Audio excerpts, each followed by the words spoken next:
Dana White has just provided a huge update on two of the most anticipated potential fights of 2025. Jon Jones versus Tom Aspinall and Ilia Topuria versus Islam Makhachev. According to Dana, he's still super confident that Jones-Aspinall title fight will happen, sooner rather than later. This matchup has been building for what feels like forever. Everyone knows that the biggest roadblock has been Jon Jones himself. Whether it's indecisiveness, negotiation hurdles, or just flat-out delays, Jon has been the one slowing things down. Aspinall's been ready, the fans have been ready, the UFC's been ready, but Jon, not so much. This saga has dragged on endlessly, testing everyone's patience. And then there's Topuria versus Makhachev, another absolute banger in the making. Two dominant champions on a collision course, each bringing completely different styles to the table. It would be one of those fights that defines careers. However, Dana didn't show as much confidence in this fight as he did for Jon Aspinall. Recently, a reputable Spanish journalist, Alvaro Colmenero, reported that both Topuria and Islam have started their training camps. This is the same journalist who leaked most of Ilia's previous fights, and the one who broke the news of Ilia's next fight being for the undisputed lightweight belt. What are your predictions for this potential fight?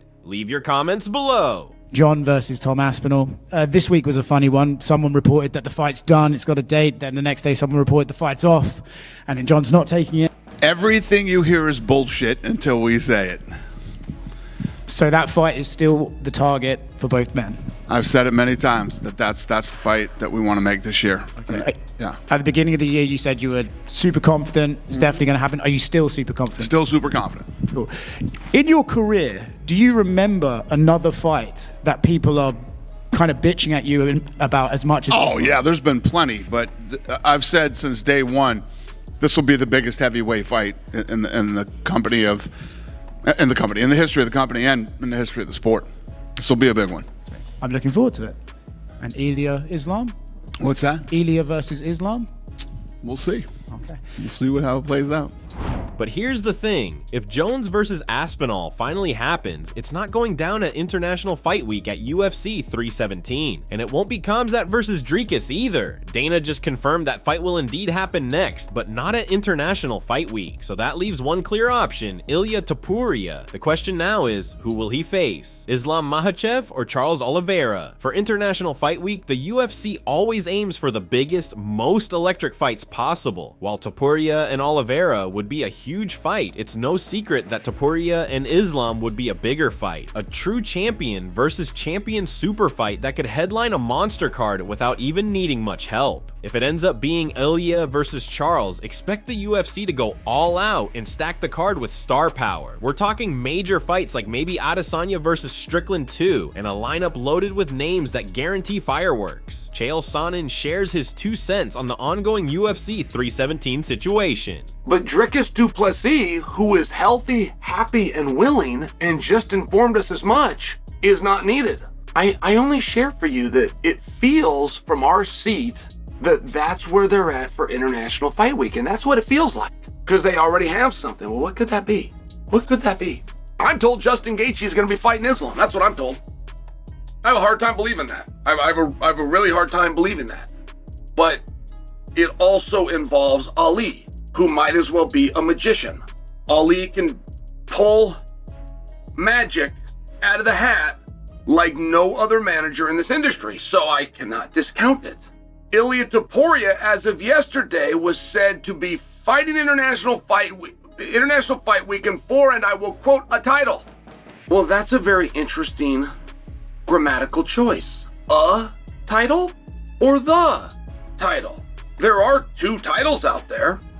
Movsar Evloev has finally broken his silence on the rumored altercation with Ilia Topuria. For weeks, there were whispers about a clash between the two, but nothing concrete surfaced until now. In a recent Russian interview with Sport 24, Movsar, who's normally one of the more reserved and respectful guys in the game, let loose. When pressed about what really happened, Movsar didn't hold back. He called out Topuria for his gimmicks and, on quote, stupid actions, clearly fed up with what he sees as fake antics and drama. There was no diplomatic answer here. Movsar made it very clear that he's had enough of Ilia's behavior. And he's not just talking. Movsar has revealed in the past that he's willing to do whatever it takes to get his hands on Topuria, even if it means moving up to lightweight. Whether Ilia wins or loses against Islam Makhachev, Movsar's mission is personal. He wants to defeat Topuria, a potential Georgia versus Ingushetia showdown. That sounds intriguing. Do you think Movsar's grappling heavy style poses any threat to the Georgian phenom? Leave your comments below.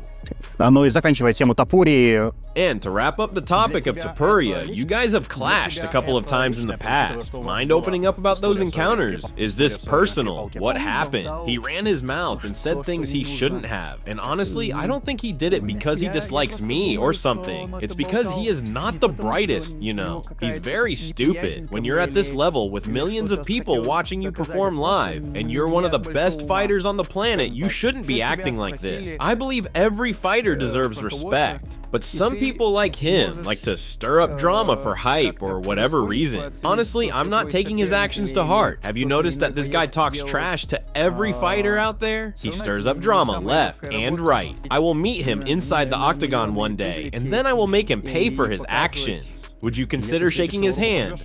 Only if he offers his hand first. He's the one who disrespected me, so it's on him to make the first move.